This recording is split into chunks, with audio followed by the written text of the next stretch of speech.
Hello, Infosphere, and welcome to Richard and Karl Presents Deep Space and Dragons. I don't think we have any deep space or dragons to present this week. I'm Richard, failing the premise. And I am Karl, and our topic, if we ever get there, is another Shonen Jump Round Up, and there's just surprisingly few. There are dragons. There are dragons in Shonen Jump right now. That's You sounded so excited about that, because I can't think of any drag. Oh! Are we... well, I mean, there's one dragon, and she's not even really. She's like a half human, half dragon. Anyway, that's not really the point. It might The get point there. is that we always present our awesome parody show that should not be taken seriously or as fact. Absolutely. Don't sue us, the internet. Don't sue us, politicians. Don't sue us, people flying to space on dick-shaped rockets.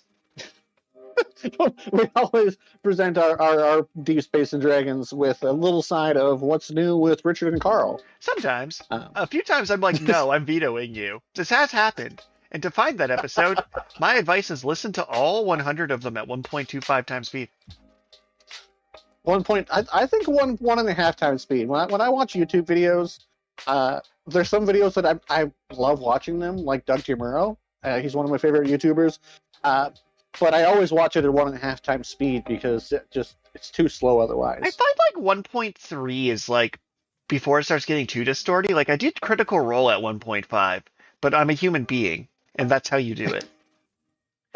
Alright. I have done a few videos at two times speed, but yeah, it does get a little bit hard to follow when you're that fast. Or if you go like 1.25, you're basically in the clear. That should be enough with how fast I talk to be able to follow still. But so what's new with you there, Richard? So, because my life is mysterious, I'm working on Redacted research project. I got a commission to write a redacted novel for Redacted about Redacted, and it's awesome. I love when people pay me to write them books. That's the best feeling. So any listeners, if you want to hire a ghostwriter, since I've recently graduated, my rates will never be this low. I'm not going to tell you what they are on air, in case a future employer comes back to bite me. But you can get me at a pretty reasonable price right now. I'm talking like, you could get 100 books for the price of a downtown Toronto house. Yeah, I did the math right. I think it would actually be 100 books for the price of a downtown Toronto house. It may take me That's funny. like 5 to 10 years to write those 100 books. Could you imagine But someone's like, I want to commission a 100-book series because my story concept is as long as One Piece? can you imagine if they paid you with a house? Gambling on that there real estate market. So, I have my graduation coming up soon for the people out there stalking me. I got published in a poetry journal recently, which is cool. So I have to go to a lunch party for that. It's also almost my birthday, which is funny because people can watch this asynchronously and will probably come out after said birthday, and they'll have to figure it out through like context clues. Yeah, it is May, isn't it? Hey, you just made it like now they have a 1 in 31 chance of getting it right. 32 if they're stupid.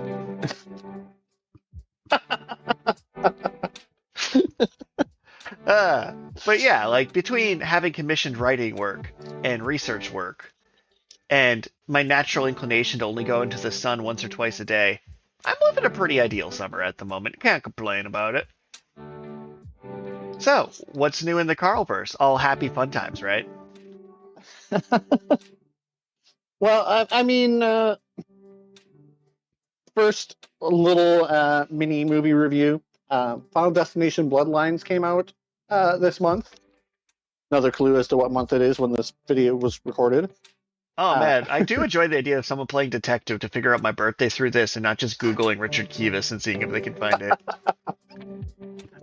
So my fiance and I have decided to watch the Final Destination movies, and so far we've just watched 1 and 2.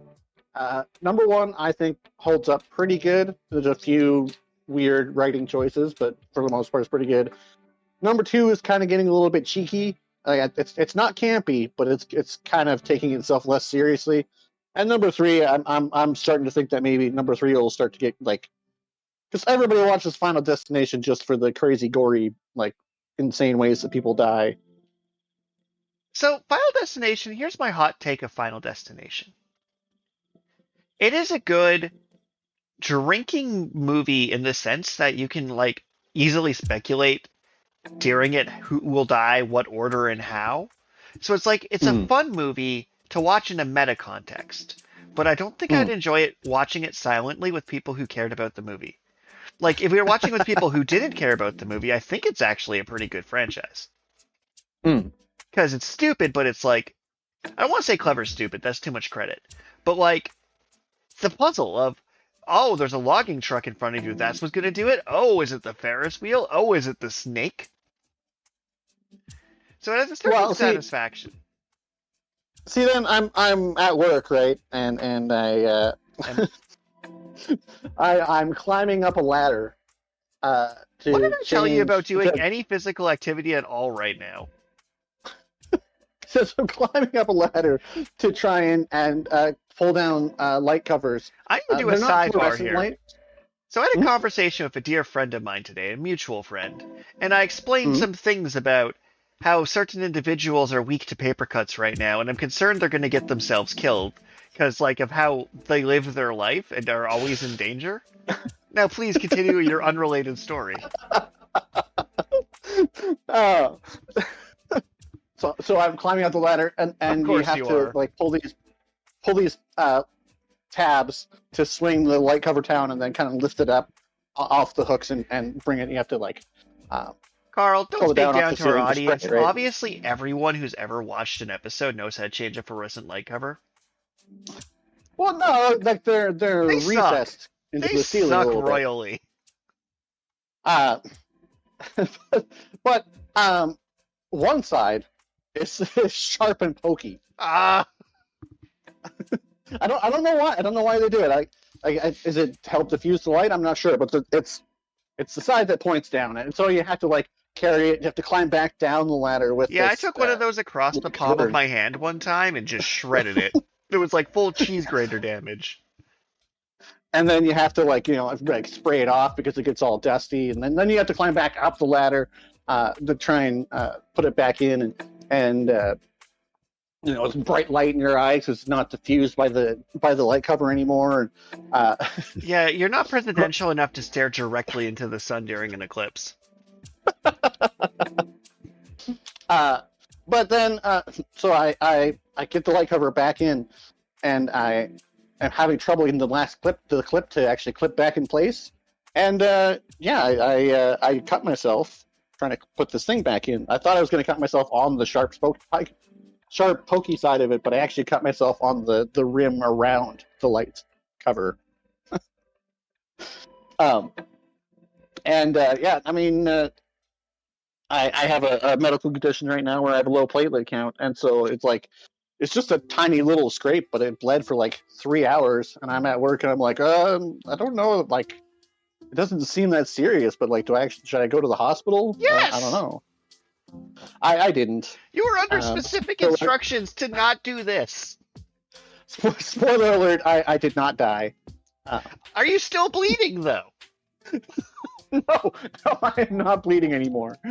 Because so my brain's been enjoying the anime trope of okay, I guess Karl now has blood powers and ate the blood fruit because as an anime side effect, oh, my nun ability is to control blood, but the side effect is I have no platelets. It makes a weird amount of thematic sense.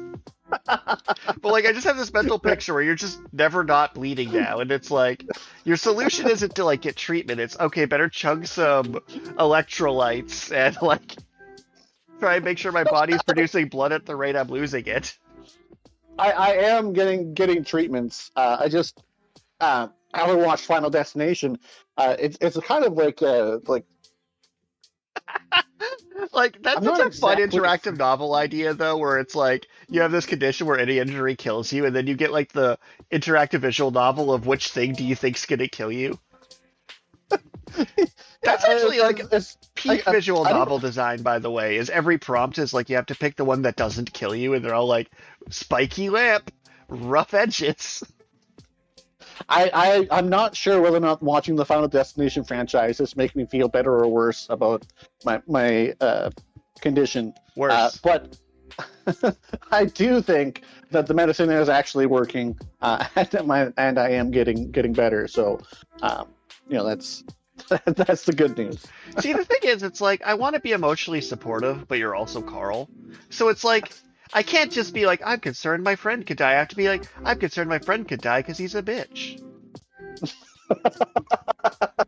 Like, I can't just be concerned.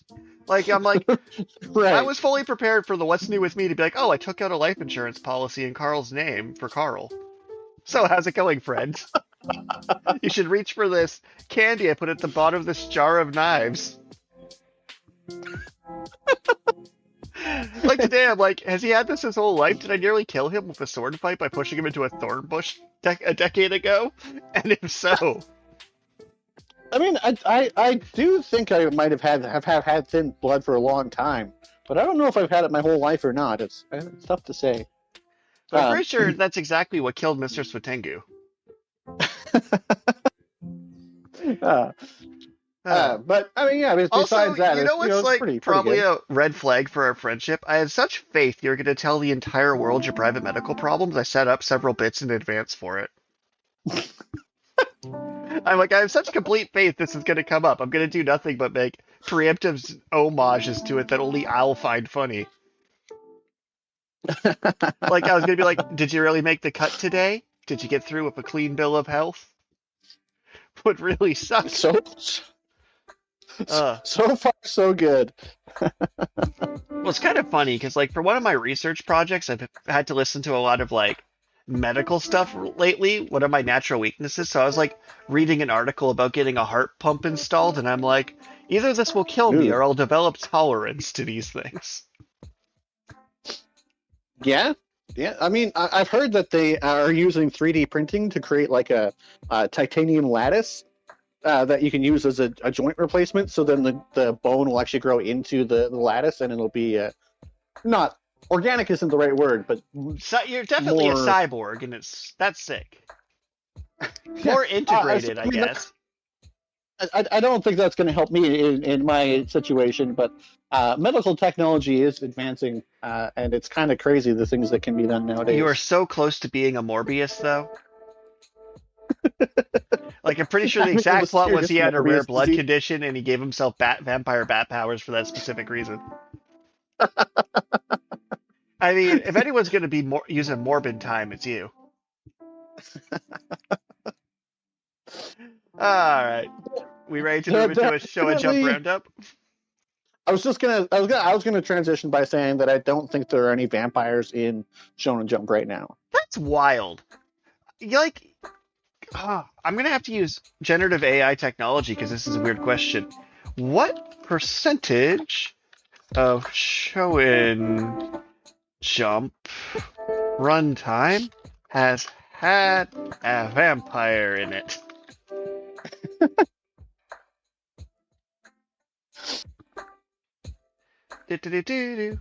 So, to quickly answer this question with some vampire series, JoJo's had a vampire from 1987 to 1989.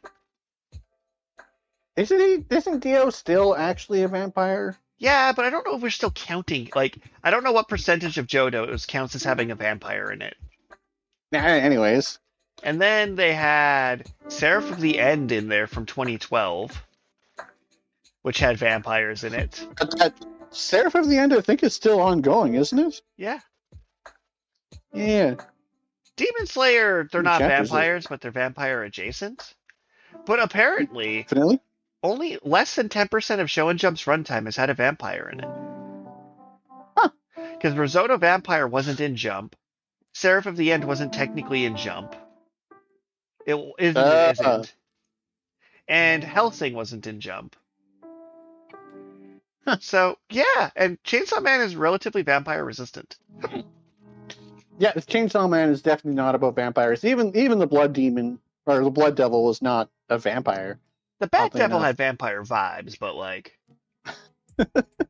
So, vampire free, not exorcist free, but getting an exorcist reduction. So, I'm going to talk about, and I'm going to talk about it briefly, but I'm going to start on World Trigger. Yeah, okay. What do you want to hate on World Trigger about today? So they're like, the bottle episode ends in 1 day, but apparently they're doing like a 24-hour calendar day. So I'm like, fuck off. Yeah, I used my F-bomb for that. And then they're like, then we get to part 2, and I'm like, I forgot what this exam in 2 phases. What's part 2? Please tell me it's action based.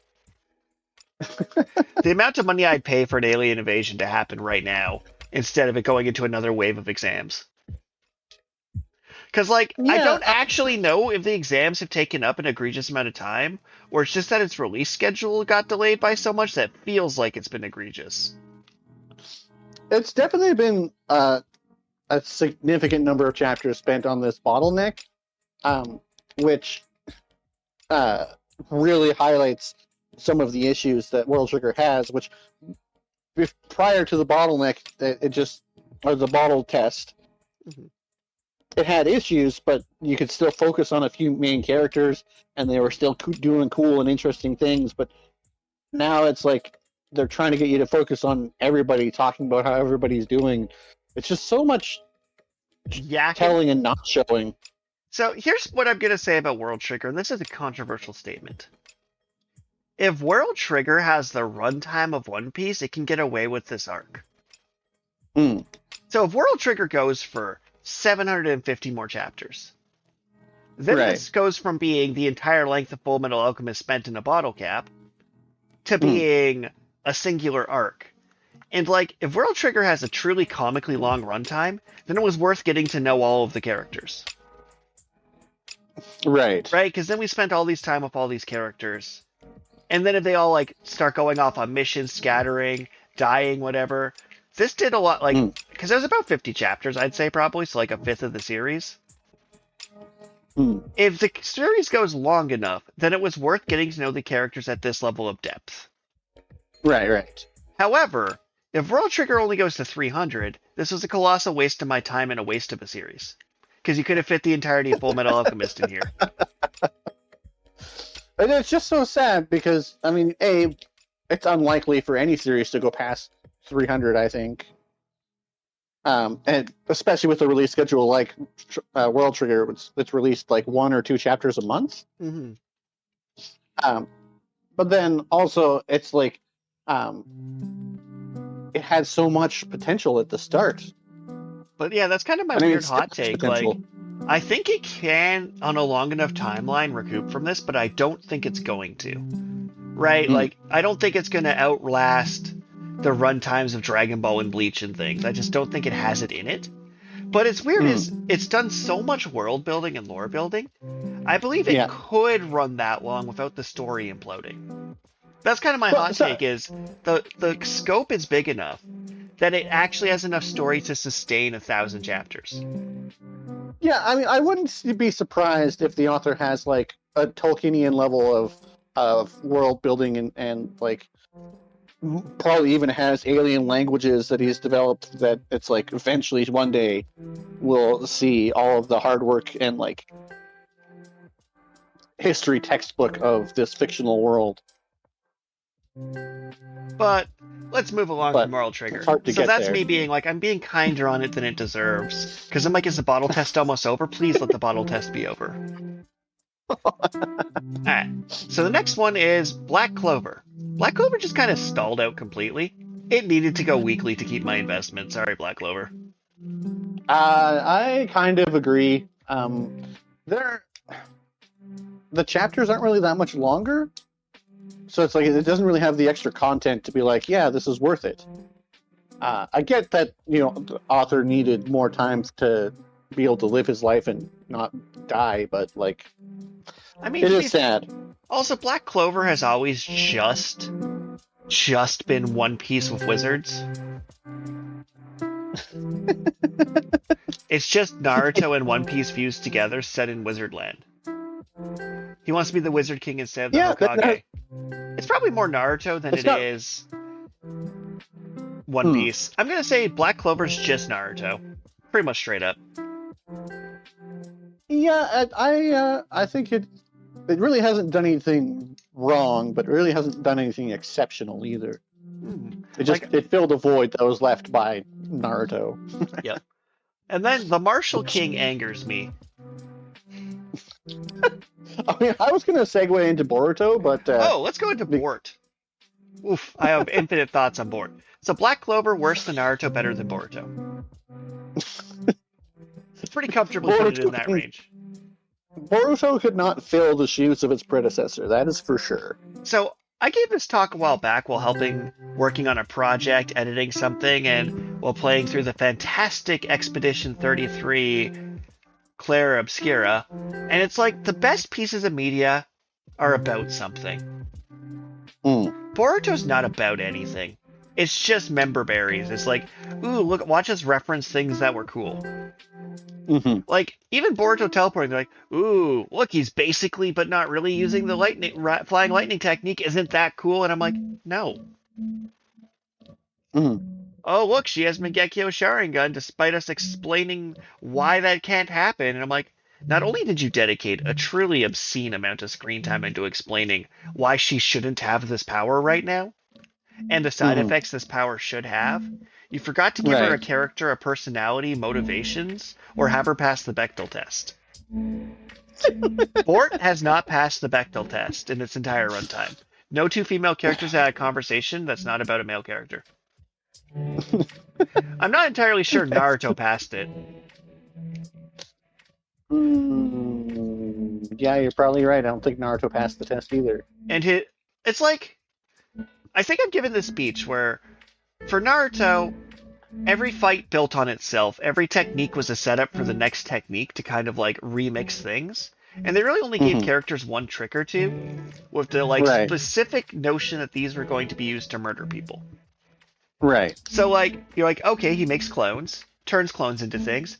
Oh, turned himself into the clone into a thing to do a shuriken. That's cool. Oh, he learned a death ball. Oh, he grappled them with the clone to hit them with the death ball. And then even you get to like the sick moves of like, oh, he has a wind death shuriken under the other wind death shuriken that's actually hit. Like, everything he did built on itself and it was sick. Boruto is going through so much and so little at the same time.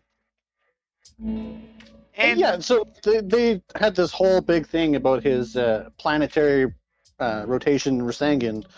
And then, you know, he goes and uses it on the big bad. The big bad's like, oh, cool, I just beat your move. So my problem isn't even that, though. So my problem isn't planetary rotation Rasengan. My problem is Boruto is being aired like a highlights reel, not like a series. So there's no emotional connection to the planetary Rasengan. So original Rasengan was, he meets Tsunade, who's like, hey, Jiraiya says you're a big deal, come back to the city. And she's like, I hate all of you because my little brother died. And so you get Naruto has 7 days to learn this, to get this person to join the village. But really it was Naruto wants to prove to this person that says he's a scrub, that he's not a scrub. Right. And then while he's doing this, he watches his buddy Sasuke get owned by his older brother. He's like, no, I need to prove myself. And then lands a hit on Kabuto with it. And the whole thing was like, every character there had a motivation to be there. Right. It wasn't and then storytelling, it was because of storytelling. Orochimaru was there because he got his soul arms ripped out, because his plan failed, because his sensei didn't trust him, because he was a rat bastard. Whole structure there. Jiraiya was there only because Naruto reminded him that, hey, I should probably care about my student's kid and do my job. Right. And then Tsunade was going to like sell them both out. And it's like, no, this kid's working hard. I'd feel kind of bad screwing over this kid. I don't feel bad screwing over Jiraiya. Fuck him. But like every character's arc for him learning the Rasengan was built on not only previous experiences in this show, but character motivations. Everyone was there for a reason. I don't know the names of these new Sand characters that showed up for no reason. Nor do I care about Konohamaru's tree clone girlfriend. Because Konohamaru's actions were not what resulted in a tree clone girlfriend. Boruto's actions are not responsible for the actions of the characters in Boruto. He hasn't shaped the plot of Boruto in any way. That's true. So it's impossible to care about. And of course... Oh, go ahead.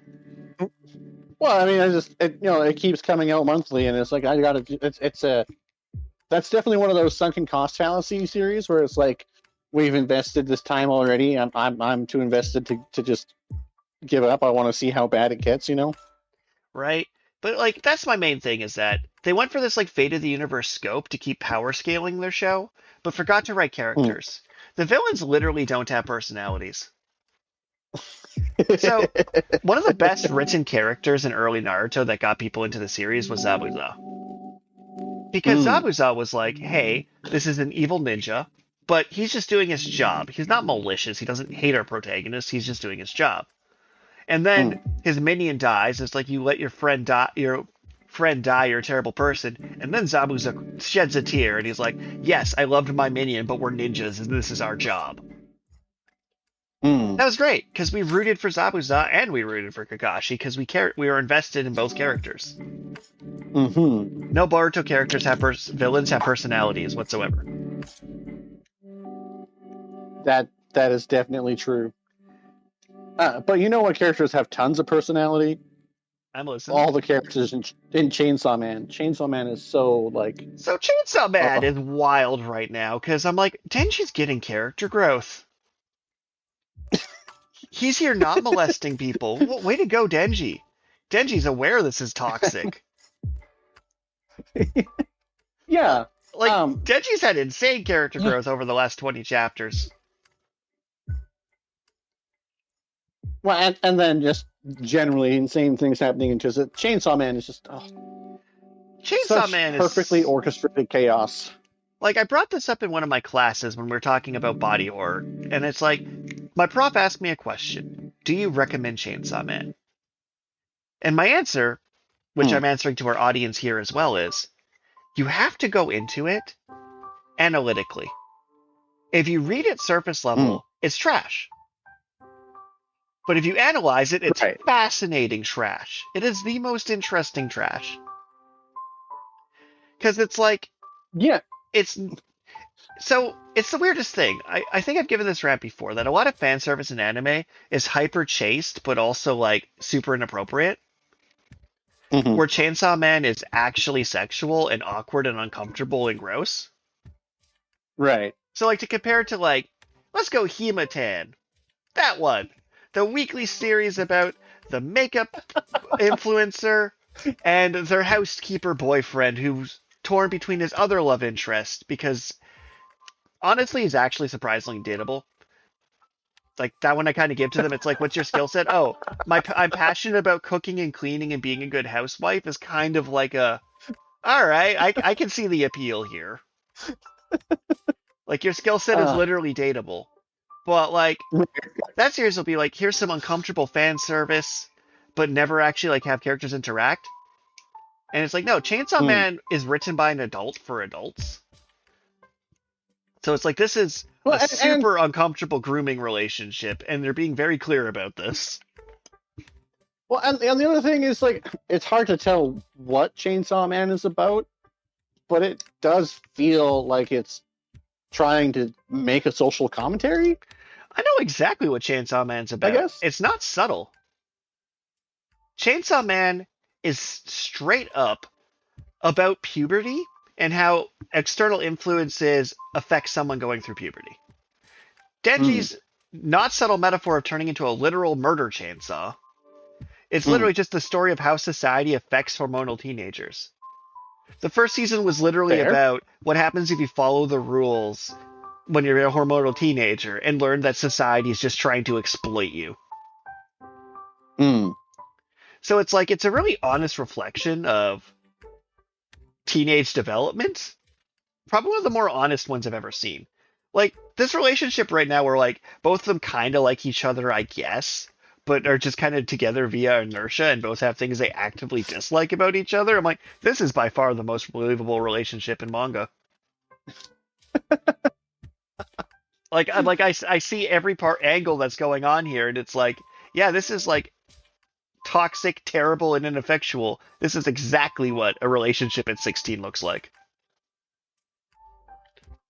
So yeah, and then just the characters have so much depth and motivation. They have like you were saying about Naruto and Boruto. It's like the characters have reasons to be there and doing the things that they're doing. And they're very full bodied, and I really recommend it. I recall after reading the first arc that you had actually you were like, oh, this is trash. I was like, but wait, it's kind of awesome. And then now it's like you're recommending it to professors because has so much depth. But I do have to put it's trash, but it's so the main thing too is like it ended really satisfyingly, and I'm like, all right, let's see how you. I think the moment I got sold on Chainsaw Man is when they did a time skip and put in Asta, and I'm like, okay, I see where you're cooking with this. All right, you got me. I'm listening. Mm-hmm. Yeah, because like Denji still is unequivocally the main character, but it's almost a dual antagonist series now. And it's like that is exactly what it needed to be fresh for the new season. So like, yeah, I have to revoke my Chainsaw Man's trash statement. It's art. I'm sorry, universe. It is. It is simply art. I lost. So to move into something else that's simply art, Kaiju number 8 is just good.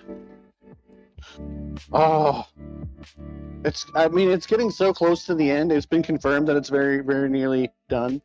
I'm fine with the release that. schedule seems to have slowed down quite a bit, and that makes me a little bit sad. Yeah, but like I get it. He's putting everything he's got into like his artwork went up to like Saitama versus Garu quality. That is like, definitely true. I do think it slowed down so he could draw more elaborate final fight sequences. Yeah. And she was using the sniper eyes with the sniper rifle to line up the Hyper Mega Death Cannon to then punch the core. I'm like, this is sick.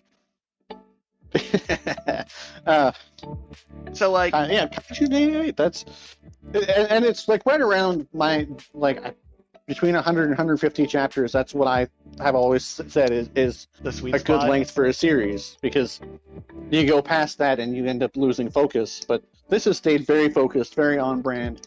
And one of the things that you've said about it is that it's nice that the protagonist is actually an adult.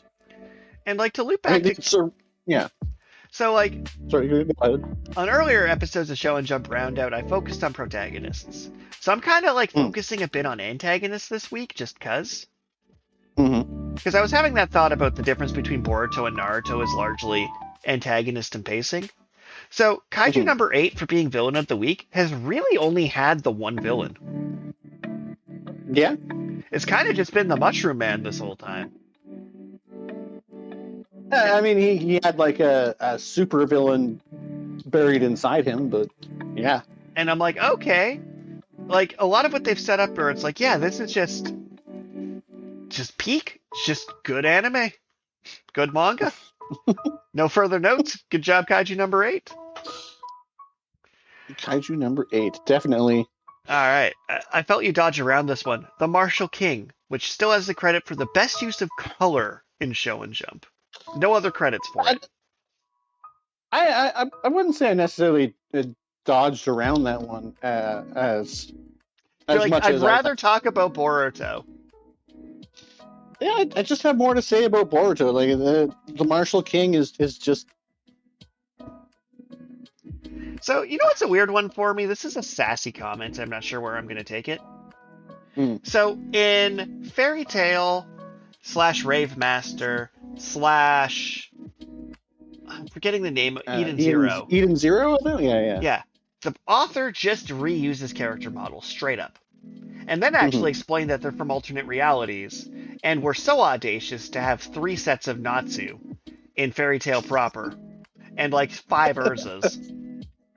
Yeah, okay. So the Martial King feels like I'm seeing it reuse character assets from Dr. Stone, and they don't work in this setting. It just bugs me. It's so petty to be like they have like the short glasses girl's character model they've reworked to be like the girl crushing on Marshall T. King or whatever his name is. Jimu Godspeed. Sure. Why not? And I'm like, hot take, you can't be a rodeo cop and 4 feet tall. Easily. That doesn't really work. I know that's ableist, but in the Wild West, like, design characters that like at least look like they fit in your setting. Right. Like Dr. Stone, they got away with it because like your characters look like random people because they're literally random people. Mm-hmm. But I'm just like, ugh. And he's like, watch. Also, I'm so mad they set up for what would have been the coolest gun move in manga and then didn't. Oh? So they make the quip that he has to fire. He has 11 targets and only 10 bullets. I think it was 12 bullets, 13 targets, but regardless, So one he more fires than he his had bullets, for. and the revolver chamber's open, and he goes into bullet time, right? And it looked like he was going to catch one of the bullets shot at him in the chamber and shoot at someone else, but instead he throws his gun. I'm aware that because of how bullets work, you could not catch a bullet in a chamber and shoot it back. That's physically not how bullets work. But I wanted it. That would have been sick. Throw your gun has been done. Like, that's not particularly cool. Mm. So I'm like, eh. And it's like, also apparently it just has a continent-destroying handgun for some reason. Like, I'm usually pretty ride or die for anime, but I'm like, your power scaling's stupid. I know that's the weird thing to make about a manga, when we can come on here and talk about solo leveling for an hour, but Marshall King's power scaling's stupid. In a setting with bullets, why is there magical arms to stop the recoil of the anti-continent gun? And why is anyone talking to a person?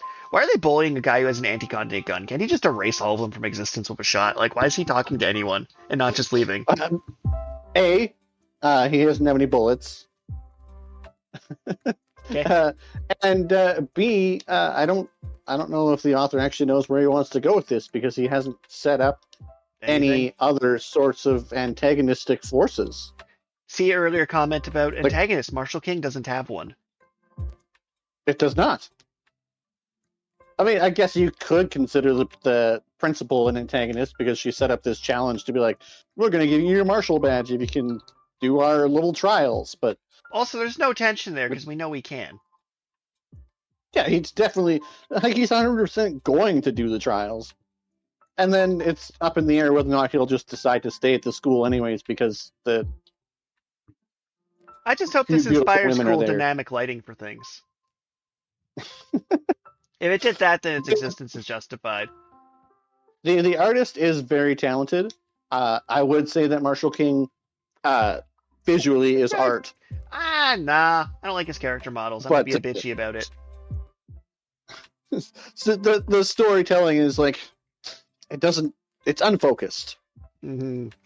All right, we're going to go into One Piece very briefly because you don't read One Piece. Okay.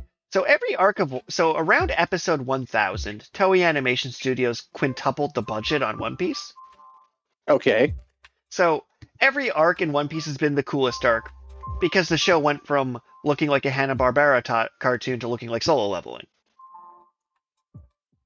One Piece is a story has absolutely forgotten what it's about, and I don't know why no one else has caught on but me, and I'm worried I'm going insane. So they do this Wano arc, which was Wano was like 200 something chapters of One Piece. It was absurd.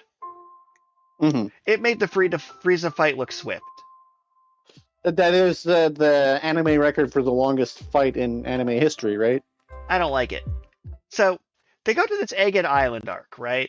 Which covers a lot of, like, they bring back some characters from so long ago, like name-dropping things, solving mysteries, explaining what the voice entry, like, they do all this world-building lore stuff, right? Mm-hmm. Then they go to the Giant Land where they're doing all this world-building lore stuff. Right.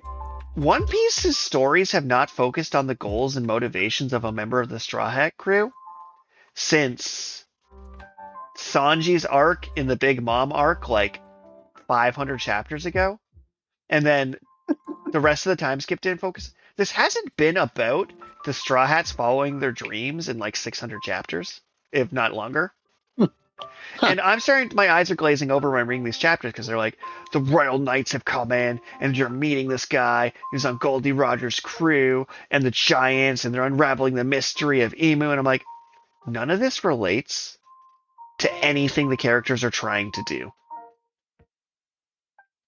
None of this has anything to do with Zoro being the best swordsman, Sanji hitting on women, Robin solving the mysteries. This kind of has to do with it, but she's not the one doing it. So it's like, he's made such an expansive universe that his characters stopped, like, mattering. Might just be a me problem, but I'm like, it's like when I watch Garp do a galaxy-destroying punch, I'm like, I don't actually care about Luffy's grandpa. I'm gonna be real honest. Well, I mean, One Piece is way past my 150 chapter mark, where things start to get difficult to maintain focus. So like the last arc, Egghead wasn't too bad because they only introduced 3 new characters. So it's like, okay, you filled me with cameos, but at least you don't have to explain who anyone is. I'm fine with that. And then we're on Giant Island explaining all these giants. I'm like, I don't care. I do not care about this giant island's population. I understand this is your shtick from chapter 100 on, where you go to island, meet a bunch of characters, have an adventure, leave. But a lot of your characters are forgetting to leave the story. So I'd rather follow any of these people who I know. It's my classic, you shouldn't be adding characters to stories after the halfway point. Yep, that's my mini rant on One Piece. I'm like, I don't care about the giants from chapter 50. Don't. So, we've almost made it to One Piece Shonen Jump proper. Any thoughts on Spy Family? Which my thought is, it's going too slow. They found 1 Dragon Ball. They found 3 Dragon Balls. Yeah, I would definitely agree. Like, on the one hand, I really do feel sympathetic for content creators that aren't us, because they put way more production effort and value into their content. Because I mean, we do. I'm a novelist. We just talk about whatever we want, and so it's easy. But when you're actually trying to write a cohesive story, it is hard to. I've written 3 books. I can be a bit bitchy. But yeah, it's just imagine if my first novel only covered the walk to the northern city. See, I can judge them. I have had 2 books, and I can safely say my first novel covered more story than 116 chapters of Spy Family. That's true, but the difficulty of the content creators for Shonen Jump is that weekly release schedule. No, I still call bullshit. So, I'm going to be mean to creators, which is funny because I'm like Mr. Arts Rights and things. The problem with Spy Family isn't the monthly. It isn't that. It's that it's pacing issues. I've read probably 100+ anime in my manga in my life, right? Easily. Yeah, that's true. I know in 116 chapters with confidence, you can tell all of Gundam and Zeta Gundam. And all of its war complexity, only doing 15 pages at a time a month. Like, I read through all of Gundam The Origin, which was releasing monthly. And yes, they covered all of Gundam in the length of Spy Family. And sometimes it's just literally empty pages where nothing happens. Or sometimes condensed pages where too much happens. Like the second half of Tokyo Ghoul. But I'm not saying it's about output. I don't care how long it takes you to tell your story. I care about your pacing. Spy Family story arcs aren't doing anything to advance the plot of Spy Family. Right? Like, none of his missions have actually got him closer to his objective. None of yours missions have got her closer to her objective. And nothing Anya's done's got her closer to her objective. They're just not achieving things. Yeah, I guess that's a fair criticism. Like, the fact that Lloyd hasn't had a conversation with the alien big bad of the show is ridiculous. I'm fine with him being an alien. I'm more fine with him being a mind reader. I think it still has potential, and it is being somewhat hampered by its release schedule. But I definitely, and when explained that way, I definitely agree that there is some pacing issues with Spy Family. Because, like, for stories that have come out monthly that have been the same length, just going sheer pacing, need to remind you that Claymore came out monthly and was about this long. Yeah, that's fair. Things could definitely happen. Fullmetal Alchemist came out monthly. And was about that long. But There's a balance, because I also think that things that fly through ideas too fast fall apart as well. Mm. So, on the note of nothing happening, Psychic Policeman Chozo, I like your characters. I like your concept. You gotta do something. I dropped that one. It's mildly amusing every week, but it's like Garfield comics, and I'm like, ugh. Buddy, you could be so good. You could be so much better than this. Like, to give a weird example, if it had Brooklyn Nine-Nine energy, where, like, yes, it's a weekly police sitcom, but, like, you have some plot threads of... you have character-driven arcs going through the series, and people are, like, aging and advancing, it still works. Right. On a different... Yeah, no, it does. It just does nothing. Yep. Have you been following Star of Beethoven? I have been reading Star of Beethoven. I'm intrigued. Because on the one hand, like, it's just a simple story about rediscovering your passion and figuring out what makes your art uniquely yours. But then on the other hand, it has this like strange sci-fi resurrection ring that what even is that? Like, how many chapters do we have of Star of Beethoven? 14? 14? So it's like, there's a huge mystery, which currently it's on a cliffhanger, that's like... I guess the best way I can put it... Like I say, Oh, go ahead. The best way I can put this one is I've seen the historical figure comes back to impassion a youth story before. There's one about a guy that was rediscovering hot springs because he was an original Roman aqueduct something or anyway. Like, I've seen that plot thread a few times, but it matters in this one and is going somewhere. And I'm kind of blown away that the Beethoven thing is actually going somewhere. Mm-hmm. I just assumed it wouldn't be ever. Like, I'm like, wait, this B-plot actually has characters in it, and you're going to introduce me to some villains doing... Like, there's villains in this? I was actually like, wait, there's villains in Star of Beethoven? What? Yeah, I think that one has a lot of potential. I don't really see it going super long. It's definitely not a whole series, but... Yeah, I want it to be like... Oh, what was it? It gives me similar energy to like that Paradox Ghostwriter one where I'm like, okay, you're going somewhere with this. Mm-hmm. And I'm willing to let you have your like 50 chapters to go somewhere with this. Yeah. Yep. All right. So, News Exorcist I dropped. Fair. It's currently in the middle of the most fan service arc possible. Sure. So this arc, it makes sense to unlock more of his hidden potential that he needs people to protect. And the person that he could protect the most would be someone he is dating, that he has emotional, romantic feelings towards. And so he's currently going through the harem of powerful female exorcists that have formed around him to choose one as a girlfriend, and they're like at a festival. They're all trying to make their case because they all like him, but he can only choose one, and that'll unlock. Did AI write this by just scanning a bunch of Shonen Jump?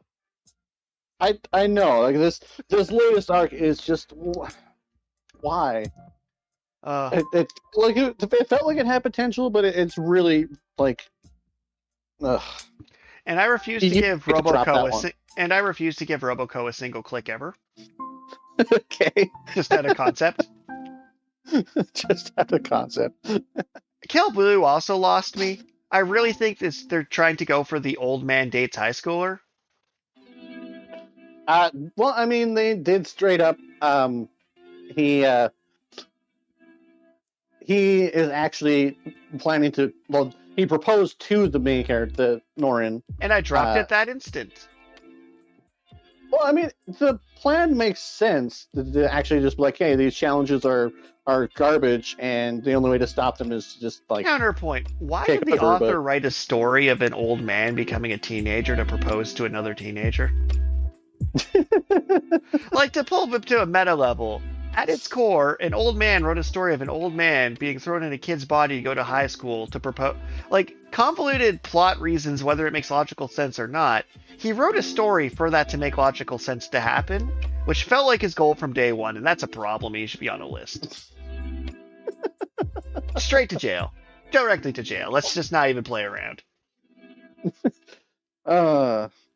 So, which well, one... I mean, at least that one's not hypersexualized. Yeah, because he'd be in jail. Straight to jail. Anyways. So, next is a series called Embers. I've never read a single chapter of because I think it's about soccer. Wow, way to judge a book by its cover. Yeah, completely. I mean, it is about soccer. I haven't actually read any either, but it is about soccer. Yeah. So, I haven't checked into Witch Watch in a while. Because I remember being mad that it's like, why is this a reverse harem when the first option's the best option? You could just give me a nice rom-com. No? Screw you. I also dropped Witch Watch. All right. Sidcraft is messing with my head. Oh, Sidcraft is messing with you. All right. All right, so 4 chapters ago, they introduced this weird artificer, love interest, childhood friend thing. And my brain immediately goes, ugh, the show's going the harem route. I hate this. Damn it. I had faith in you, Sidcraft, and you broke my heart. Then the next chapter comes up, and I'm like, ugh, more of this crap. I hate this. You've ruined my show. Then it decided to get good. And I'm like, wait, what? Villain shows up. Character ends up having their secret blown way earlier than I was expecting. Faking deaths. Dramatic declarations. And I'm like, did you get good at... Did you read my hate mail? Did you read, don't you make this a dumb harem show? I'll drop you like a sack of bricks and decide to accelerate the plot instantly? Because, like, the contrivance that made it like an open-ended harem nonsense of he thinks the two love interests are dating each other, therefore off the market, got thrown out, but also the main villain's, like, actively showing up and trying to murder them. Right. I'm like, oh, the main villain is actually attacking your assistant, who now you've had this dramatic reveal about, but also have to, like, the status quo is changing. And you can't keep a harem series going if you change the status quo. And I'm like, did you get my letter? Because yes, do this. That is pretty funny. Because, like, I don't mind a rom-com, but, like, yes, they added so much momentum back to it. I'm like, I was so worried with this really dumb nonsense character going down the dumb nonsense gag route that I was going to hate this and drop it. But then you pulled me right back in by doing things I did not think you had the courage to do. I'm worried they put up those 2 chapters and nearly got canceled and now have like 10 chapters to wrap it up. I mean, that is possible. I'm fine with that, by the way. Yeah? You have thoughts on Sidcraft? No. I did find it a little bit odd, that, well, maybe not odd, but when you texted me saying that Sidcraft that was dead to you, and then obviously it wasn't, but I believe that was the first chapter where there wasn't a mystery to solve. Yeah. I thought he'd given up on the mystery and leaned into the harem. I thought that was an interesting coincidence, which apparently was worth noting. Yeah, I didn't catch that until you just said it, but yeah, you're right. That's why it pissed me off so much. Thank you. Not only was it a pointless harem bullshit, they stopped having a mystery to solve in my mystery manga. No wonder I got pissed. but now you're right. The mystery energy is definitely back in, and it's hopefully it has enough momentum to carry it forward and continue to be an interesting series. And like I said, if it's on a death clock and it only gets like 5 more chapters to wrap it up, I won't have hated my time I spent there. It gets bonus points for being adults.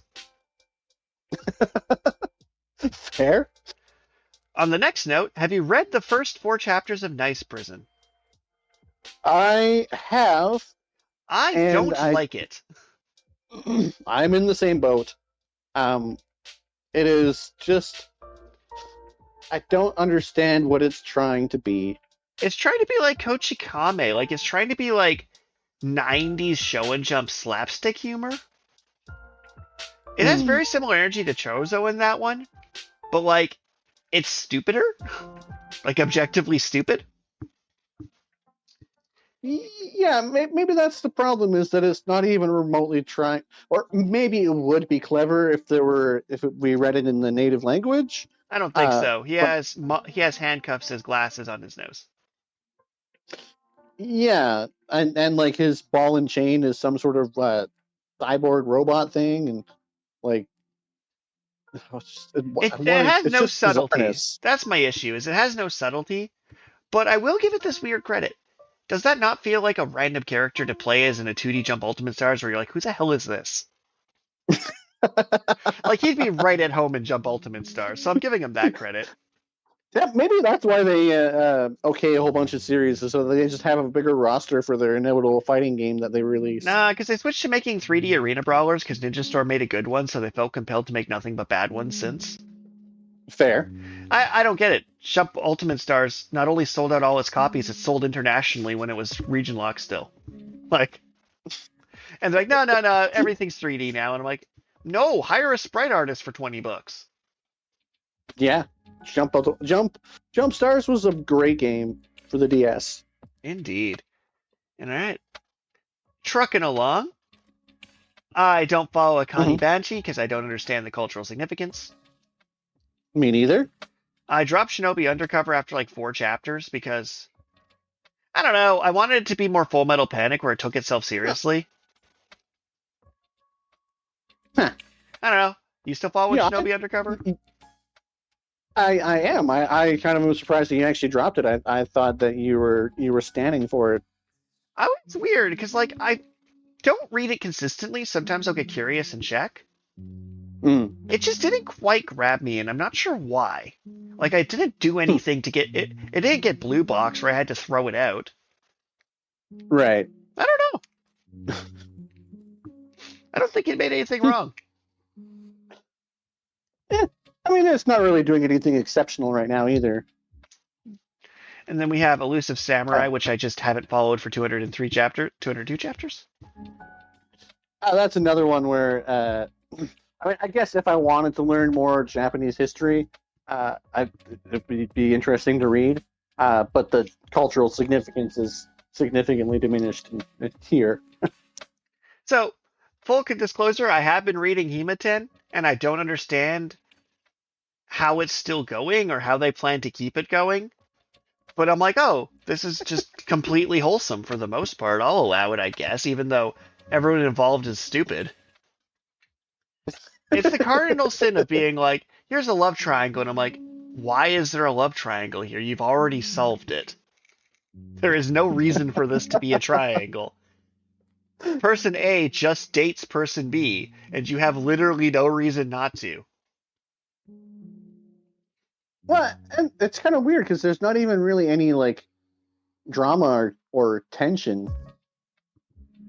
Honestly, that's probably why I'm still reading it. It's just, I'm like, nothing's happening here. Scroll through quickly, absorb it.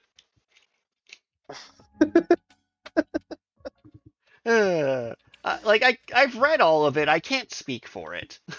I don't know what specific reason why I've read it all. Maybe just nostalgia. Maybe. For a simpler time. I don't know. Alright, then Bug Ego, some fucked up shit.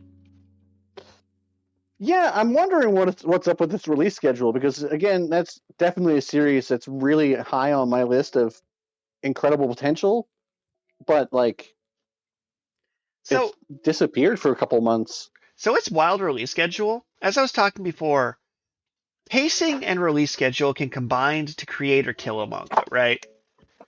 Bug Ego has so much acceleration going on, like so much weird shit happening per square foot. But it's very much like JoJo's 4 and JoJo's 5, where there's enough happening in each individual chapter that I don't feel like I need to read the next one. Like, it's not like World Trigger where I'm like, oh, just get through this thing. Right. So I don't mind that it's inconsistent as hell, as people are getting haircuts and being straight up murderers. Right.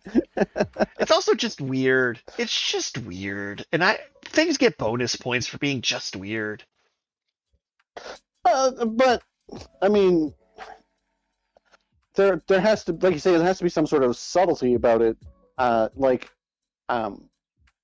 Nice person doesn't have enough mystery to its weirdness. I think that's it. Is Bug Ego is bizarre.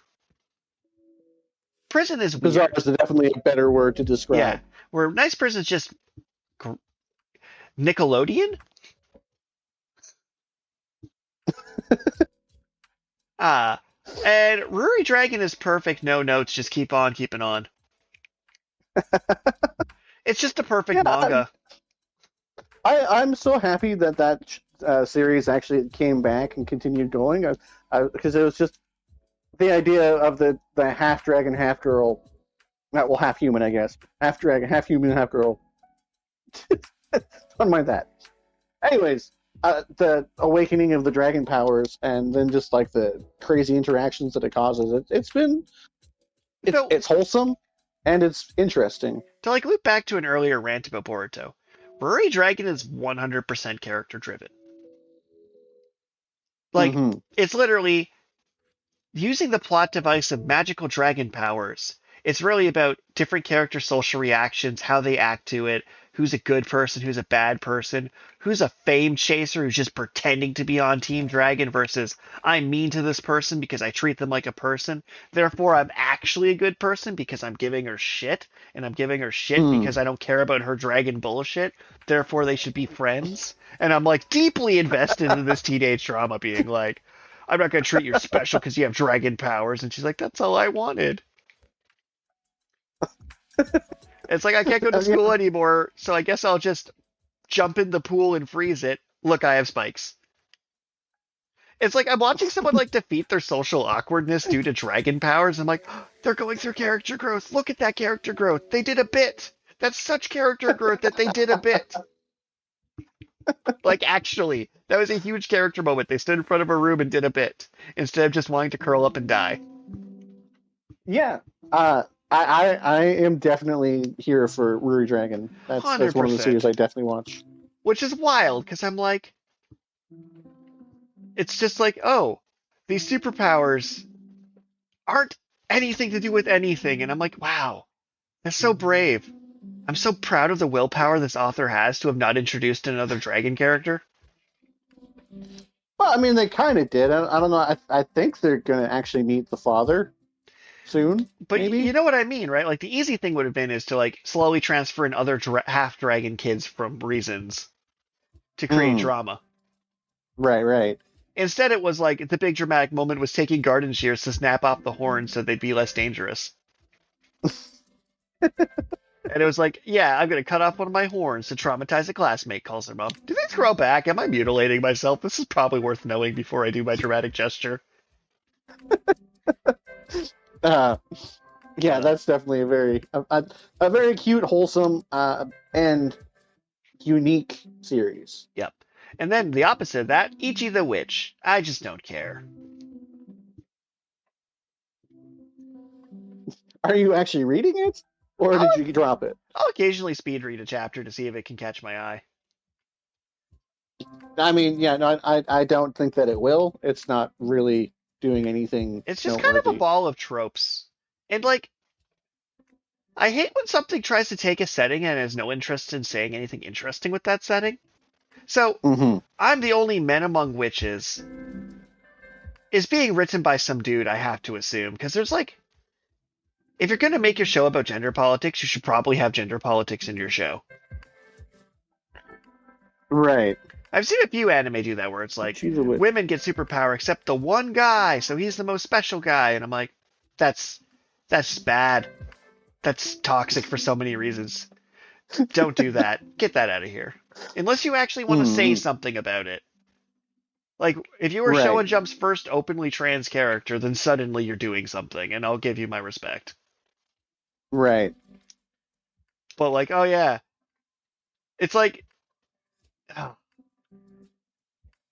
The premise of straight white guy joins the lesbian cult doesn't sound as good when you put it like that, does it?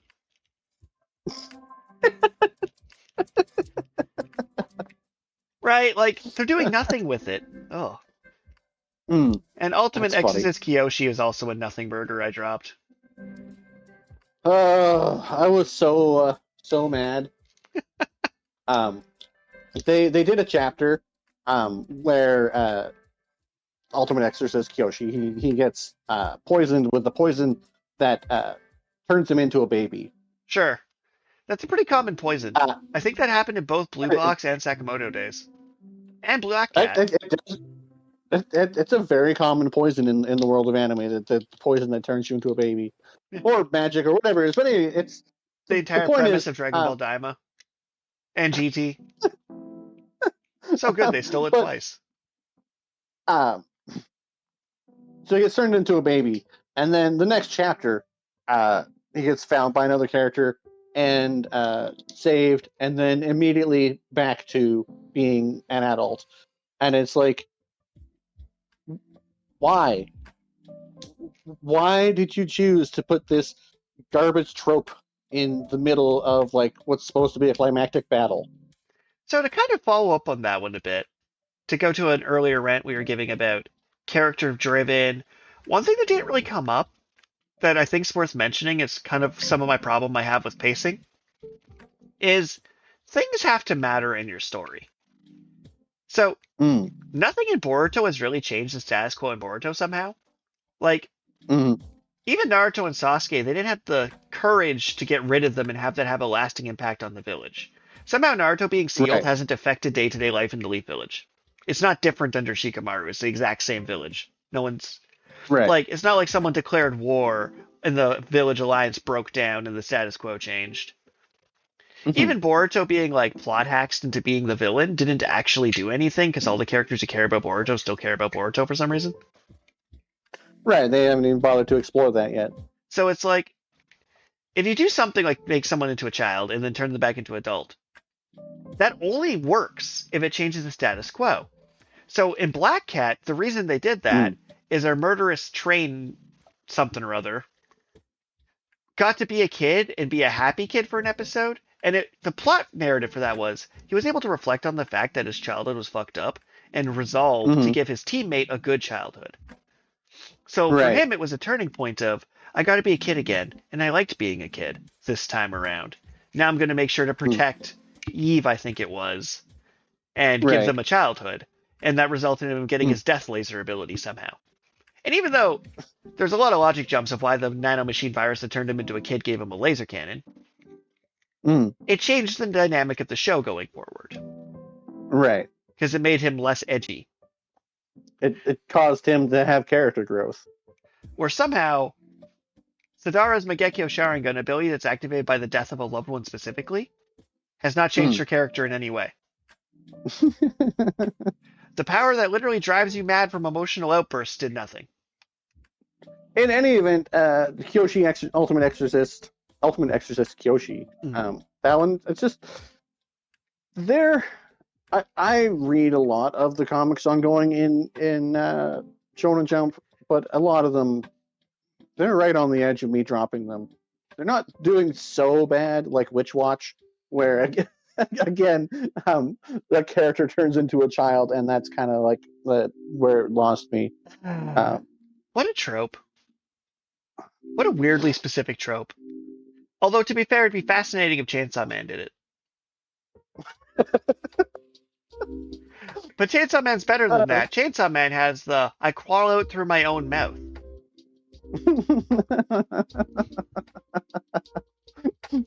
I put my arm through Denji's mouth to have it exit through Pooch's mouth to fire a tank shell. Any given panel of Chainsaw Man has more creativity than the entirety of Witch Watch. Not a chapter, a panel. Yeah, I agree. As I'm thinking about the last chapter panel in Chainsaw Man I looked at, which was the inverse devil causing things to flip while a bunch of faces covering a body screamed to not get punched them while his love interest laughed in the background.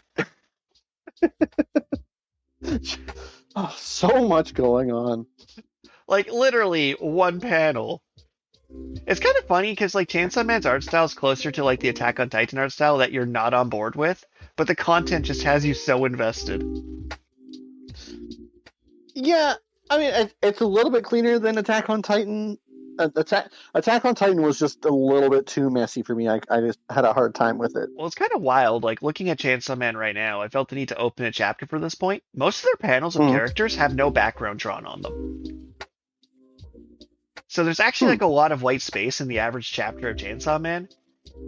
And I think it's so we can Right. conserve energy for that aforementioned final panel of gravity being flipped on somebody while it falls on somebody else, while a girlfriend laughs, while the famine devil eats its hand, while the chef devil tilts its head sideways.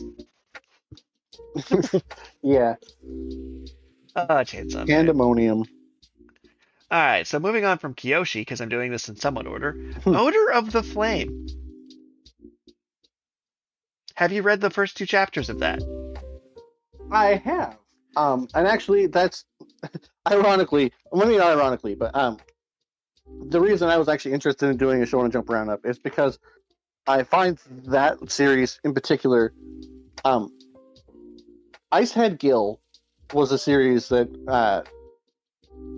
didn't really do much, but it kind of had this Nordic inspiration and like ice zombies and character with powerful weapon artifact going fighting zombies and sailing across the sea. And I am very surprised that they cleared that they okayed this Odor of the Flame so close to Icehead Gill being canceled. Like it's just like less than 6 months ago, I think.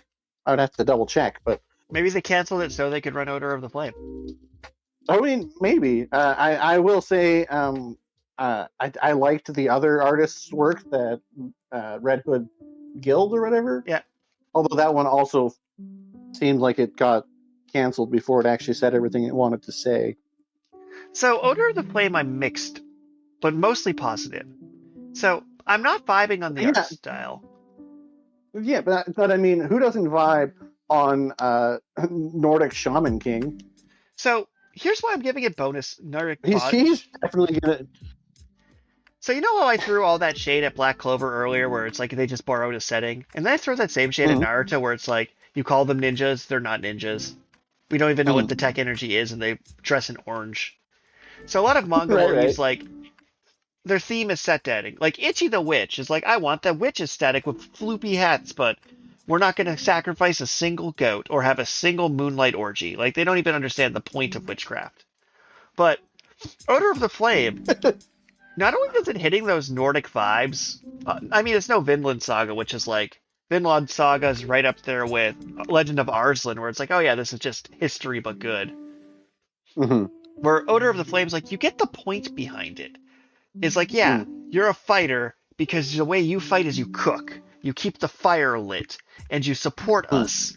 And I'm like, oh, you're going like you're leaning into the Valhalla warrior, but acknowledging that every soldier, even this kid you have as a line cook, because he's a battle line cook, is in fact a warrior, and the weapon in hand is him cooking. I'm like, that's good flavor.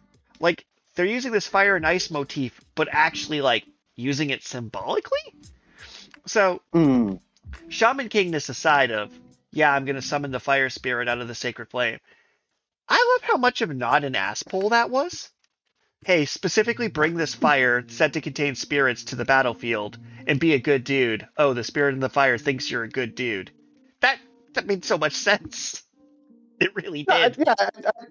I don't say that to throw shade. Maybe it's a little bit too obvious. But the idea that he might burn his arms to ash suggests that he is going to learn to imbue a weapon of some sort with his spirit, and most likely there are going to be other. They don't. It's Nordic, so they're not using like Undine and Selfie and Gnome and whatnot. But well, some of them they are because those were swiped from Nordic. Shows what I know about the spirit tree. Yeah, they might use all of those actually. I think they're all fair game. Oh yeah, I'm pretty sure it's like Salamander's a translation of the fire one from Nordic. Like I think they're all bad translations of those. Yeah, okay. Anywho, but like yeah, like the elemental power battle feels like it's going that way. Also, I was amused by the character design for like oh yeah, we're not sexist in this one. We're just gonna put the beefiest woman we've ever put in Shonen Jump and make her a badass commander. I'm like, I respect how built this woman is so much. Like, you're not just saying they're built and then making them Yodoichi where they have toothpick arms despite being jacked. No, no, they're built. Yeah. I mean, we're going immediately into training arc, which I'm like, all right, you're gonna use that to explain the power system, sure. Yeah, I mean, maybe.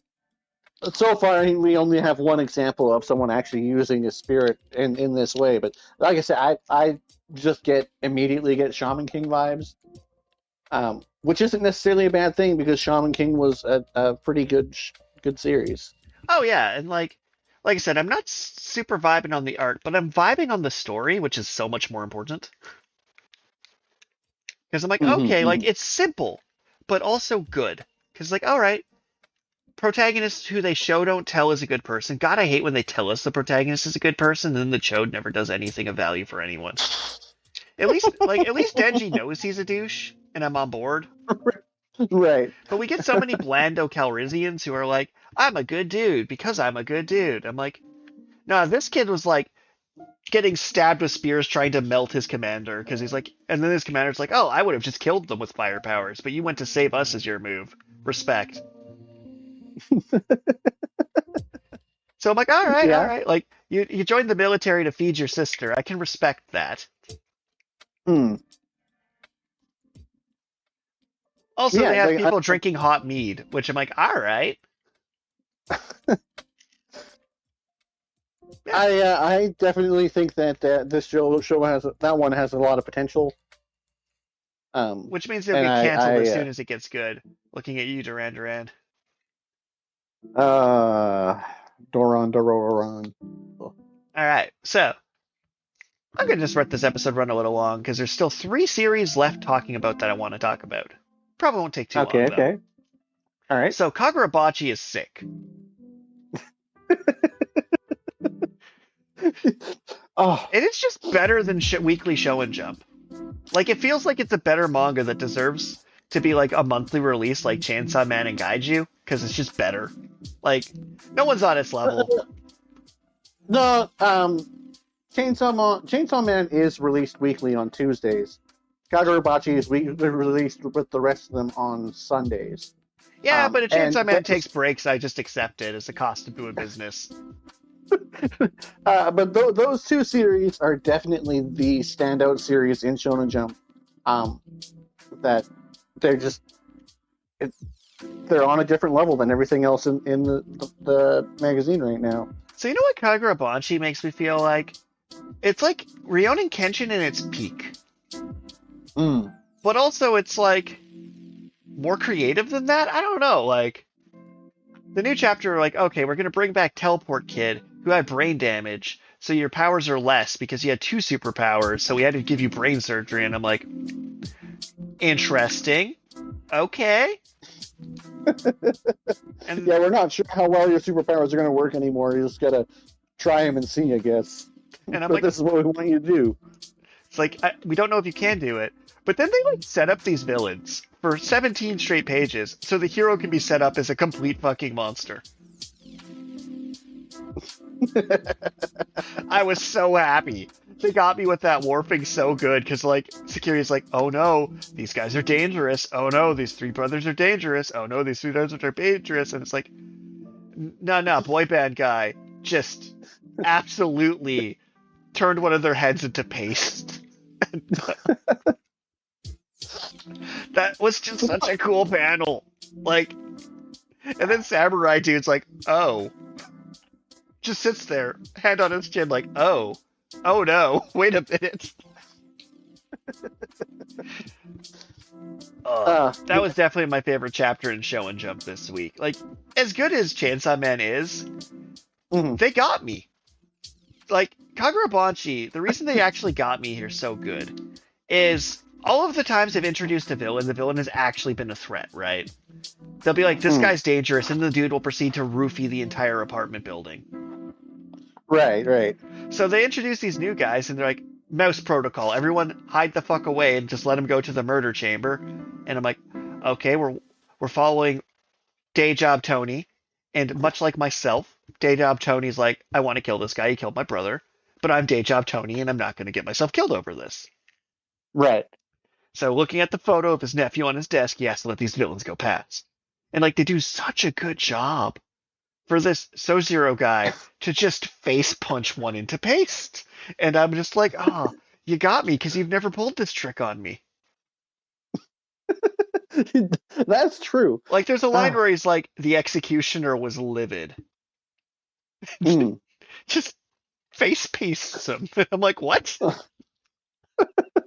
And I'm like, because everyone is morally ambiguous, I'm like, not only do I believe this without hesitation, but like, this guy might end up face placing our protagonist, who's a good guy on a temporary license, who kind of disobeyed them last episode. It's also the first time this series has really taken a break from Chozoro as like the focus of a chapter. That's like, true. Good. I was worried this was going to come to an end, but you're at chapter 80 here. You've dealt with one of the 6 swords, and you mentioned Swordbearer and Chimera Ant Island and the things like you do. But like you're also like setting up like the police department is like, oh wait, this man just spaghettied one of the bad guys into the face into paste. Do we trust the cops? I don't think we're supposed to. And it's like the show's telling me I shouldn't trust Blind Guy, but I trust Blind Guy because he's busy being too cool. And then Blind Guy's daughter, does she get to stay a character? I want her to stay a character. I want her to get his sword, but I want them to make me work for it. I wonder, like the healer kid from the first arc. Like I'm wondering, is she like just in the background healing people so that you don't have to like so injuries aren't permanent, or like is she actually going to get more screen time, or like how much? I am wondering how he's going to divvy up the character development going forward. Yeah, because there's 2 characters that haven't got screen time. His original partner, Teleporty McTeleport Blondie. Right. And Healing Kid. But it's like, I think this is going places. Like, I'm giving the series, because it's just been better than most of the other things I've been reading in Shonen Jump, the benefit of the long game. Because it's like, let's take Bleach, for example, because I love using Bleach. It's the most Shonen Jump series to ever exist, so it's a good comparator series. So, Bleach made a bit of a mistake early on. So, they gave superpowers to a squad, right? To Chad, Orihime, Uryu, and then they all stormed Soul Society. Right. But then he never really did anything with them for the rest of the series. Yeah, not really at all. So this except series, for using them as bait for Ichigo. So it's like, by putting these guys in the background for Kagurabachi, I'm like, I'm getting more Full Metal Alchemist vibes that every character's going to come together by the end and be relevant. Well, yeah, like teleporting guy is doing something. Who knows what he's doing? Who knows where he is? He could be anywhere, but he's doing something. Right? So I'm like, now that he's like made it a little further into the series, it's like, okay, we have pieces on the board. I think this is going to be more Full Metal Alchemist, where the pieces will come back into play, rather than Bleach, where the pieces got dragged along and then not really used. Right. Because sometimes you got to like move a character off the screen to like have them do something sick later. So yeah, I'm get a hot take for me. Kagurabachi's been sick every week. I genuinely believe he hasn't forgotten about those characters. I also don't think he knew he was going to get past the first arc, because the first arc was pretty self-contained. Yeah, and I was worried about pacing at that point because it felt like it was blitzing through it, and I didn't know where it was going to go from there. And then the second arc came out, and it was like, oh, wow, okay. Because the first arc dealt with a sword, and then the second arc dealt with the same sword mostly. But, like, that sword didn't get pulled off the board. One sword's been broken. The other 6 swords are still players in the story. And then they're like, yeah, the swords are the key to the actual plot. Because, like, Blood Link, Magic Seals, Swords, Magic Chimera, Ant Island, etc. Chimera Ant Island. It's a very consistent island. That makes me... I don't know why that makes me laugh, but that because is it happened twice. Because that island specifically happened twice with chimera ants on it. Can we get 3 for 3? Can it have chimera ants on it a third time? And it consistently had chimera ants be the plot point in really high tier shows. Okay. What's the next series on the list here? Sakamoto Days. How are we feeling about Sakamoto Days and him yelling at people to fire their guns to the ground for this really nonsensical gun bullet setup they have going? I appreciate the villain's plan. Do you? I do. I don't. If you want to test humanity, go bold. Like I think it's a bold test of humanity, and I honestly do think that he might be right that the society would just fall apart in that kind of situation. Here's my problem with this whole give everyone a gun and 3 bullets thing. Mm-hmm. First, that's impossible. You don't get to just say the assassin society has conquered Japan, you all get guns and for 3 bullets. No one would believe that because it's impossible. Okay. Like, there's no way, like, something's missing. Like, maybe if you had a nuke under this country or something to, like, blackmail people into fault. He has no authority. What? Yeah, like, okay. I can see how that would bug you. Like, he literally has no authority to enforce this. Well, I mean, he has some sort of dirt on the Prime Minister. The Prime Minister okayed it. Yeah, and then would just get vetoed in Congress. Like, this is insane. Yeah, okay, anyway. But here's what also bugs me. And it might just be because I'm from North America. America already has this. This is just how America already operates. You think there's more guns than people in America. Everyone does have 3 bullets and they can just shoot each other. Fair enough. Yeah, so what are you trying to prove? That America exists? That I don't know. Switzerland exists? I still kind of like the villain's plan, even if it is stupid. What I dislike... In a show with superpowers, they're not using superpowers to enforce this, to make this be a thing. But the thing I do dislike about Sakamoto Days, and it's kind of been a long time coming, is that Sakamoto himself is this quote-unquote legendary assassin. What has he actually done that's uniquely legendary to him? Like, every other character that he comes across actually has a superpower and is clearly capable of any feat that Sakamoto has done. It's kind of interesting, like, because, yeah.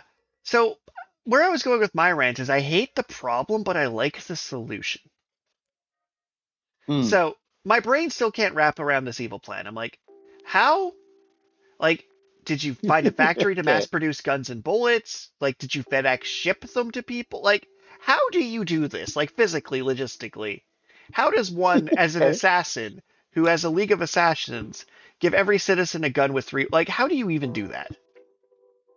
But let's suppose you magically did this, which I don't even think a genie could make this actually play out to do this prisoner dilemma experiment. But then, like, the solution of, I'm going to use my psychic power to yell at everyone's head, shoot the ground.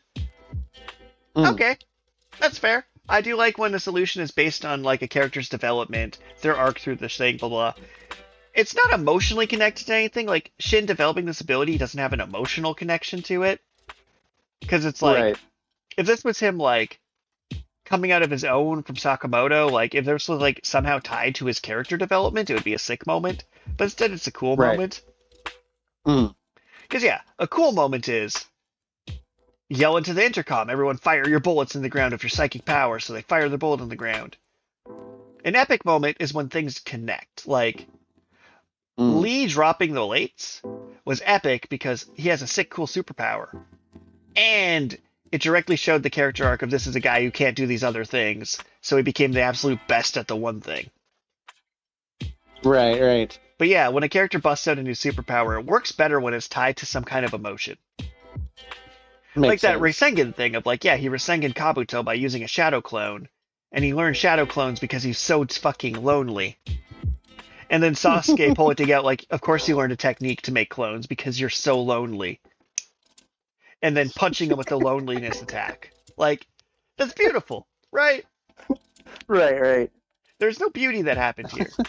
It's like, for example, I watched like an essay on Hunter x Hunter the other day, and they're talking about how Gon went into adult mode and what that actually meant Hmm. symbolically. So the story of Hunter x Hunter Okay. was Gon trying to maintain his innocence against a cruel world. Right. And the moment he sees Kite killed in front of him, he can no longer be a kid in this world. So, Mm. since his childhood innocence thematically snapped, and he had to grow up and be an adult emotionally, his power was Mm. literally he grew up into an adult and murdered the shit out of somebody.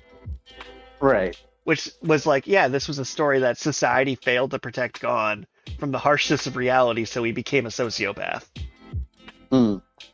And when the core theme of the show was he wanted to find his dad, because he was trying to preserve his childhood as long as possible, there's that thematic point of like, his whole arc is I want to stay a kid, and then reality made him grow up. Is like, they're going somewhere with it. I don't know how perfect an example it is, but you see what I mean, right? Like, when things tie together, you get the sickest moments. That's true. Like the emotional through line is a very important part of making incredibly cool moments. To give a weird example, we're gonna go to the end of Dragon Ball here. You know who got a character arc in the Buu Saga? Who? Mr. Satan. Mr. Satan learned that he couldn't lie to defeat this enemy, couldn't trick him, and he had to be a sincere version of himself. The doofy person who ordered Uber Eats and befriended Majin Buu by making silly faces. And then the thematic final attack of the show wasn't Goku and Vegeta teaming up and coming together, coming over their pride. It wasn't Goku overcoming his goofiness or Vegeta overcoming his seriousness. It was Mr. Satan, the egomaniac actor, asking for help from the people around him. Him taking his fake goodwill and pretending to save the world, and switching that into power to actually save the world. And it's one of anime's most iconic moments of all time. And it was Mr. Satan who had the character arc in the Buu Saga. Yeah. I mean, if you want the actual less doofy example, the Gohan scene in Dragon Ball Z, which was literally the accumulation of a 10-year-long character arc, where the message is literally screamed at him. A pacifist watches his friends die in vain. You're going to have to grow up. You're going to have to take responsibility, and you're going to have to eat that horse. Anywho. So Sakamoto Days emotional through lines are a little bit weak, but what's our next series? I think that's the final series. Unless you're following Dan to Dan, it was Dan-to-Man, Chainsaw Man, and Boruto that were at the top of this list, but we touched on all of them earlier. Oh, Dan to Dan is I don't know if that one's I would say Chainsaw Man is the highlight of Shonen Jump On, in my opinion. Kagurabachi is a close second, and Dan to Dan is probably in third place. Dan to Dan fluctuates a lot for me, so I'm going to put it in third. Yeah. But man, does it try and distract me. If Dan to Dan cut its character roster in half, because the core cast I love, and then they're like, I'm nerdy robot guy. I'm like, I don't care. Go away. I'm piano playing ghost. Shut up. It's like they almost want to put in too many characters now. And we were good. I was good with 2, and I allowed 4, and then I was tolerating 6, but now we're up to 8. The roster is getting a bit big, but I still appreciate. The sheer creativity on display is pretty freaking fantastic.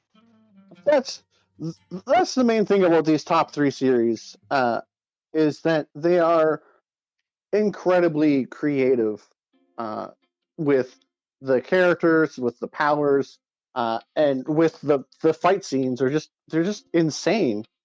Well, it's like part of why I'm putting Kagurabachi on my rating above Chainsaw Man.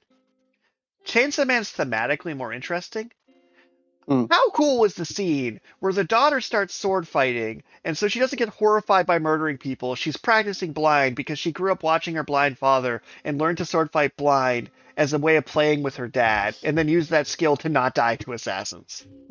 How sick is that? Come on. I mean, you're right. I don't know why I love Chainsaw Man. I It's just good. Like, don't get me wrong, it's really good. Like when the I cry, yeah. like Asta firing the hand cannon through his mouth through the pocket. Like, yeah, it's good. I think I like Chainsaw Man more because it's more bizarre than Kagurabachi. I love Kagurabachi. It's very creative, standout series, but it's not. It doesn't do much to be bizarre. So I think the reason I give it to Kagurabachi, especially right now, is it's Mm, getting better. but that's true. Like, so Chainsaw Man is fascinating every week. And I thought it capped, and Mm, then they threw him in a toxic relationship. I'm like, okay, you're great, but like, it plateaued at a few points in the series. mm, Kagurabachi's like, okay, now we're starting to stretch out the cast. We're trying to like world build and explain things. I'm like, if you're growing instead of contracting, if Kagurabachi felt like it was getting near its end, mm, I'd give it a chance, man. But I'm like, Kagurabachi, you're just hitting your Soul Society arc. Your auction hall was like parallel line along with Soul Society. If you're mm, growing, if you're going to take full use of this setting you've created, you will be mm. better. Although I Yeah, will say though, our protagonist in Kagurabachi, Chohiro, is just less interesting than Denji. He gets some credit because he Saitama faces a lot and he deadpans a lot. Like, mm, in my brain, he's cooler Ichigo. right. So, like, Ichigo's problem for a long running series is he started at his coolest and kind of got lamer. I agree. And Kagurabachi, like, I'm not really sure where the protagonist has to go, which is why I'm, like, more invested in Samurai's daughter than I am in him at the moment. But, like, he's Mm, having some moments because, like, there's that bit where he's like, okay, I need to learn how to actually fight. And, like, when she shows up, he's like, I need to know how to do this. Help me out. Like, he's. right. I. He has room to develop, he's just kind of not yet. So like as a That's personality, fair. like he was edgy loner McLo like he's the most generic Shonen Jump protagonist currently running probably right now. Not the most generic. He doesn't have spiky hair. Yes, he does. What he does? I don't think Kinda. so. In the panel I'm looking at with the sick blood angel reassembling a building. Okay. Yeah, I guess he does kind of have spiky. It's just pretty tame for a Shonen Jump protagonist. I just find it amusing that his default facial expression is Saitama face. I'm not really sure what to do with that. Because like I'm curious to see how this acts when animated if he deadpan deliveries everything because that could be amazing. But yeah, like Ichigo had that problem too, Mm, where it's like it's weird to make your protagonist the straight man of your story, because mm, usually you make them the fool. So right, they consistently pair him with a different fool, right? Like, right. so it's like the characters around him seem to have the arcs, and he's not really having the arcs. But I'm curious to see how it goes forward. Yeah, And we but need yeah, to hit our random question of the week because this episode running real long. okay. Let's. Uh, well, first I got a random question for you. Ooh, you found one. I'm Uh, listening. no, it's actually based on an error on my part. Nice. Um, Avatar 3 and Shrek 5 both come out at Christmas time. But so the random question is actually, I guess before I spoil my error, the random question is, which would you rather see, Shrek 5 or Avatar 3? Who am I going with? Is Let's this a? say you're going with Panda. Oh, then Avatar. You don't think Panda would go for Shrek 5? No. So that's where I'm at. Is for a comedy, I would take you to Shrek 5 because we would talk during the entire movie and enjoy it, and occasionally yell Right, out right. random catchfrases. I would take Yeah, yeah. Panda to Avatar because then we'd Mm, low key talk about it afterward, but he wouldn't say a word mm. during it. Okay, that's fair. So for me, it's My audience my error based. is my error is that Avatar 3 comes out this year, and Shrek 5 comes out next year. Oh, then both easy. But for the record, I think I'm more likely to watch Avatar with a person because they're going to want to watch it. And Right. Shrek, I'm probably going to throw on in the background on Netflix and play a Gundam game on my phone or something. Yeah, I mean, there's quite a bit of hype about Shrek 5, but I don't think it's going to live up to Puss in Boots: The Last Wish. That's because that movie was actually good. I just don't. It was actually good. Like It was so genuinely good, and I don't think that they're gonna be able to write something that good yeah, for Shrek 5. because it was really good. All right, But anyways, here's our random question of the week. If dreams were a currency, what would your most recent one be worth? So let's say Canadian dollars. Like, let's go like movie ticket prices almost. Like dollar value. How much do you think you would charge for someone to watch your most recent dream? if dreams were a currency, but how much would I charge people to watch my dreams? The most recent dream specifically. And if you want to compare it to get like some price points. Okay. Well, see, here's the thing, and it's kind of weird. And sometimes, or well, often, I think I should have a journal by my bed to like write down my dreams so I can actually remember them. But sometimes I spam text them to you. But when I go to sleep and I'm dreaming, right, and a lot of the times I will wake up to my alarm. I will hit snooze, and then I guess you might call it lucid dreaming, but I will actively go back to that dream that I was just having because I was like, oh, that was a cool dream. I'm going back there. I'm pretty good at doing that. Then I wake up and snooze my alarm. I'll come in and out of the dream like 3 or 4 times and then actually get up. But then as soon as I get up, even though I actively tried to go back into the same dream and have that experience again, I forget what it is. And then it's like, man, like I should really. So what I'm hearing here is the amount would be how much would you pay to revisit the dream? I think I'm asking you the wrong question. How much should I charge you for dream admission to your own dream? Dream admission to my own dream. Because I feel like you'd give me a solid $10 for that. To go back to your dream last night and see what it was. Ooh, yeah. Yeah, I would. No, see, I think I would probably. It'd have to be like a dream vending machine. I think I would pay $1. All right. For a dream vending machine. So for my last dream, or to the dream vending machine. My last dream was pretty good because, like I said, I binged that Clara Obscura game. Okay. And like my subconscious was full of Bleach, Clara Obscura, and Gundam Dreamquicks. I can't give a narrative structure to what I experienced, but there was giant robots made of blood destroying ink monsters. Okay. That's like a $20 watch. Like I feel like a full Edge of Tomorrow art house film played in my head last night. Like it was pretty good.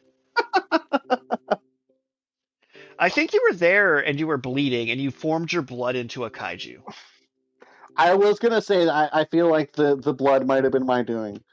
So long story short, that's like, yeah, I think I could get $20 for that. Like a lot of my writing is what can I grab from my dream space? That's where my good scenes come from. So my recent one, like $20. The one the night before, I had like an angsty college dream about like not graduating correctly and walking across the stage and getting denied, like a super cliche dream. That one would probably sell for more, but it's so lame. It was a stereotype. All right, I think with that, since we went pretty far into this episode already, no second question, and if you want us to answer random questions, submit your random questions to Deep Space and Dragons. And you may find us yourself on the air, you may have a coffee mug, and if you email me, I'll probably just send you a free ebook, I don't care. Yeah, I mean, definitely. If you sign up for our Patreon, you might actually just get a coffee mug. Currently, I think I'm probably the only person in the world with one, but I don't know what the statistics are. You are not. We have a few patrons. Really? They have gotten to the tier where they get a mug. That's awesome. Oh, yeah. I'm pretty sure I know who it is, but I really need to update our Patreon. It doesn't have any unique or fresh content. Like, I watch YouTube and people give their Patreon plugs. I'm like, I've never given a Patreon plug because I just do not have an editor to invest in, like... Like, if we had someone to, like, take our best clips and animate them and put them on Patreon, it'd be sick. There's nothing on the Patreon. I literally went to an author convention a few weeks ago where they explained exactly how I should set up my Patreon. I never did. But you are supporting us, and that is greatly appreciated. So we can get more quality content like this, where I complain about Boruto and talk about Bleach every week, even though Bleach isn't even my top 10 favorite manga. I think I like Siren better than Bleach. In the meantime, self-care, hydrate, exercise, read a book. I think that all our listeners, if they get rained on this week, should go find like an indie coffee shop and like slowly sip a matcha green tea while it rains outside. Ooh. Right? Sounds sophisticated. Bye. Bye. Also, it's my birthday, buy my book.